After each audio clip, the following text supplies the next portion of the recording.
چھٹے امام کی خدمت میں ایک شخص آیا، کہتا ہے مولا حکومت نے میرے اوپر بہت لمبا چوڑا ٹیکس لگایا ہے اور بے گناہ لگایا ہے، مولا میں دینے کی طاقت نہیں رکھتا، لیکن وہاں پر جو افسر ہے وہ آپ سے بڑی محبت کرتا ہے۔ امام نے ایک خط لکھا اور خط میں 2 جملے لکھے، تسر اخاک، اپنے مومن بھائی کو خوش کر، اگر اسے خوش کرے گا تو سمجھ تو نے مجھے خوش کیا۔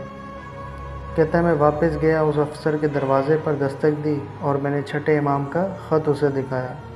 کہتا ہے اس نے خط کو پڑھا، خط کو چوما اور اپنا غلام یا والی جو بھی تھا اسے کہا کہ کاپی لا، دیکھا کتنی مالیات ہیں، حساب و کتاب کیا اور کہا واقعی تمہارا اتنا بنتا نہیں ہے، اس پر لائن لگا دو، مالیات نہیں لی اس سے۔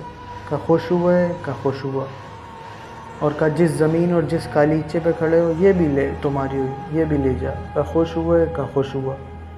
اپنا بہترین اونٹ تھا یا گھوڑا تھا، کہا یہ بھی لے جا۔ کہا خوش ہوا ہے؟ کہا خوش ہوا۔ کچھ پیسے اسے دیے، کہا یہ بھی لے جا۔ کہا خوش ہوا ہے؟ کہا خوش ہوا۔ اگلے سال یہ بندہ مدینہ گیا چھٹے امام کی خدمت میں۔ امام نے فرمایا کیا ہوا، تمہارا مسئلہ حل ہو گیا؟ کہتا مولا اس نے زمین بھی دی، اونٹ بھی دیا، پیسے بھی دیے، قرضہ بھی معاف کر دیا۔